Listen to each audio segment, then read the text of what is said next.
ಟಮಾಟೆಯನ್ನು ಮೆದುವಾಗಿ ಹೆಚ್ಚಬೇಕು. ಆಮೇಲೆ ಒಂದು ಬುಟ್ಟಿಯಲ್ಲಿ ಇಡಬೇಕು. ಉಳ್ಳಾಗಡ್ಡಿಯನ್ನು ಕೈಯಲ್ಲಿ ಹಿಡಿದು ಕಟ್ ಮಾಡಬೇಕು. ಚಿಕನ್ನು ಚೆನ್ನಾಗಿ ಕುದ್ದಾಗೆ ರುಚಿ ಹೆಚ್ಚಾಗುತ್ತೆ. ಚೆನ್ನಾಗಿ ಕುದಿಸಬೇಕು. ಚಿಕನ್ಗೆ ಬೇಕಾಗುವಷ್ಟು ಉಳ್ಳಾಗಡ್ಡಿಯನ್ನು ಹೆರ್ಚ್ಕೋಬೇಕು ಸಣ್ಣಂಗೆ. ಕೊತ್ತಂಬರಿಯನ್ನು ಸಣ್ಣ ಸಣ್ಣ ಪೀಸ್ ಮಾಡಬೇಕು. ಚಿಕನ್ ಅನ್ನು ಒಂದು ಬುಟ್ಟಿಯಲ್ಲಿ ತೆಗೆದು ಇಡಬೇಕು. ಎಣ್ಣೆಯನ್ನು ಹಾಕಿ ಕುದಿಸಬೇಕು. ಟಮಾಟೆಯನ್ನು ಚಮಚೆಯಲ್ಲಿ ಹಿಡಿದಿಟ್ಟುಕೊಂಡು ಎಣ್ಣೆಯಲ್ಲಿ ಹಾಕಬೇಕು. ಆಮೇಲೆ ತಿರುಗಾಡಬೇಕು. ಚೆನ್ನಾಗಿ ತಿರುಗಾಡಿ ಬೆಳ್ಳುಳ್ಳಿ ಪೇಸ್ಟನ್ನು ಹಾಕಬೇಕು. 2 ಬೆಳ್ಳುಳ್ಳಿ ಪೇಸ್ಟು ಹಾಕಬೇಕು. ಆಮೇಲೆ ಮತ್ತೆ ತಿರುಗಾಡಬೇಕು. ಅಡಿಗೆ ಭಟ್ಟನನ್ನು ಸಿಲಿಂಡರ್ ಮೇಲೆ ಕುಣಿಸಬೇಕು. ಕುಣಿಸಿ ಆಮೇಲೆ ಅಡಿಗೆಯನ್ನು ಮಾಡಿಸಬೇಕು. ಇವಾಗ ಖಾರವನ್ನು ಹಾಕಬೇಕು. ಇನ್ನೂ ಸ್ವಲ್ಪ ಖಾರವನ್ನು ಹಾಕಿ ಮಿಕ್ಸ್ ಮಾಡ್ಕೋಬೇಕು. ಸಂಪೂರ್ಣವಾಗಿ ಕೂಡಬೇಕು.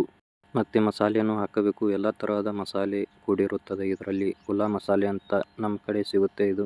ಮತ್ತೊಂದು ತರಹದ ಮಸಾಲೆಯನ್ನು ಹಾಕಿ ಚೆನ್ನಾಗಿ ಮಿಕ್ಸ್ ಮಾಡ್ತಾ ಇರಬೇಕು. ಸಂಪೂರ್ಣವಾಗಿ ಹೊತ್ತಲ್ಲದಂಗೆ ನೋಡ್ಕೋಬೇಕು. ತಳಗೆ ಹೊತ್ತಿದರೆ ಎಲ್ಲ ಸೀದೋಗ. ಭಟ್ಟರ ಕಣ್ಣು ಅಡಿಗೆ ಮಾಡೋದ್ರಾಗೆ ಇರಬೇಕು. ಚೆನ್ನಾಗಿ ತಿರುಗಾಡ್ತಾ ಇರಬೇಕು. ಹೊತ್ತಲ್ದಂಗೆ ನೋಡ್ಕೋಬೇಕು. ಭಟ್ಟರು ಹೇಗಿದ್ದಾರೆ ನೋಡಿ. ಚೆನ್ನಾಗಿ ಅಡಿಗೆಯನ್ನು ಮಾಡ್ತಾ ಇದ್ದಾರೆ. ಮತ್ತೆ ತೆಂಗಿನಕಾಯಿಯನ್ನು ಹಾಕಿ ಇವಾಗ ಮಿಕ್ಸ್ ಮಾಡ್ತಾ ಇದ್ದಾರೆ. 2 ಕಾಯಿಯನ್ನು ತುರಿದು ಮಿಕ್ಸರ್ಗೆ ಹಾಕಿಕೊಂಡು ಬಂದಿರುತ್ತಾರೆ. ಭಟ್ಟರು ಎಲ್ಲವನ್ನು ಮಿಕ್ಸ್ ಮಾಡ್ತಾರೆ. ಕಚಿಪಿಚಿ ಅಂತ ಎಲ್ಲ ತರವನ್ನು ಮಿಕ್ಸ್ ಮಾಡಿ ನೋಡಿ. ಇವಾಗ ಹೆಂಗಾಯ್ತು, ಕಲರು ಬಂದಿದೆ ಅಲ್ವಾ. ಇವಾಗ ಸಣ್ಣ ಚಮಚೆಯಿಂದ ತಿರುಗಾಡಬೇಕು. ದೊಡ್ಡ ಚಮಚೆಗೆ ರೆಸ್ಟ್ ಕೊಡಬೇಕು. ರುಚಿ ಇನ್ನೂ ಹೆಚ್ಚಾಗುತ್ತೆ. ರುಚಿಗೆ ತಕ್ಕಟ್ಟು ಉಪ್ಪು ಹಾಕಬೇಕು ಮೇಲೆ. ಮತ್ತೆ ಗರಗರನೆ ತಿರುಗಾಡಬೇಕು. ಅರಿಶಿನ ಪುಡಿ ಇವಾಗ ಒಗೆಯಬೇಕು. ಮತ್ತೊಂದು ಸಲ ಅರಿಶಿನ ಪುಡಿಯ ಚೀಲವನ್ನು ಅಳಿಗಾಡಿಸಬೇಕು. ಚೆನ್ನಾಗಿ ಅಳಿಗಾಡಿಸಿ ತಿರುಗಾಡಬೇಕು. ಚಿಕನ್ ನೀರನ್ನು ಕುದಿತಿರುವ ಬಾಣಲಿಯಲ್ಲಿ ಹಾಕಬೇಕು. ಇದನ್ನು ಹಾಕೋದ್ರಿಂದ ಚೆನ್ನಾಗಿ ರುಚಿ ಬರುತ್ತದೆ. ತಳಗೆ ಹೊತ್ತಲ್ದಂಗೆ ಚೆನ್ನಾಗಿ ತಿರುಗಾಡಬೇಕು. ತಳಗೆ ಹೊತ್ತಿದರೆ ಮತ್ತೆ ಸ್ವಾದಿಷ್ಟವಾಗಿ ಬರೋದಿಲ್ಲ.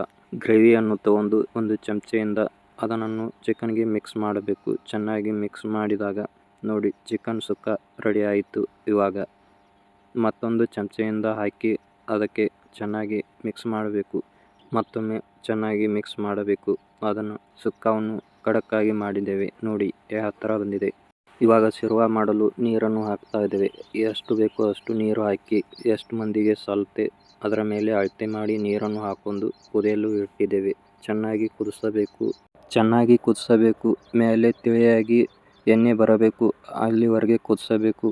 ಅಂದಾಗ ಸಾಂಬಾರು ರೆಡಿ ಆಗುತ್ತದೆ. ಚೆನ್ನಾಗಿ ತಿರುಗಾಡಬೇಕು. ಚಿಕನ್ ಮೇಲೆ ಇವಾಗ ಕೊತ್ತಂಬರಿಯನ್ನು ಉದುರಿಸಬೇಕು. ಚೆನ್ನಾಗಿ ಕಾಣುತ್ತದೆ ಮತ್ತು ರುಚಿಯನ್ನು ಕೊಡುತ್ತದೆ. ಕೊತ್ತಂಬರಿ ಚೆನ್ನಾಗಿ ಆಗಿದೆ ನೋಡಿ. ಸಾಂಬಾರು ಕುದಿಯುವಾಗ ಚೆನ್ನಾಗಿ ಕೊತ್ತಂಬರಿಯನ್ನು ಕಟ್ ಮಾಡಿರುವ ಕೊತ್ತಂಬರಿಯನ್ನು ಮಿಕ್ಸ್ ಮಾಡಬೇಕು. ಮೇಲೆ ಹಾಕಬೇಕು. ಕುದಿಯುವಾಗ ಅದು ಫ್ಲೇವರ್ ಬರುತ್ತದೆ. ಚೆನ್ನಾಗಿ ವಾಸನೆಯನ್ನು ಆಗುತ್ತೆ ಸಾಂಬಾರು. ಇವಾಗ ಯಾವ ಥರ ಕಾಣ್ತಾ ಇದೆ. ರೊಟ್ಟಿಯನ್ನು ಮುರಿದಾಕಿ ಸಾಂಬಾರನ್ನು ಹಾಕೊಂಡು ಉಳ್ಳಾಗಡ್ಡಿಯನ್ನು ಮಿಕ್ಸ್ ಮಾಡ್ಕೊಂಡು ಆಮೇಲೆ ಚಿಕನನ್ನು ಹಾಕೋಬೇಕು. ಹಾಕೊಂಡು ತಿಂತಾ ಇದ್ದರೆ ರುಚಿ ಎಂಥ ಸುಮಧುರ. ನಿಮಗೂ ಬೇಕಾ ಬನ್ನಿ.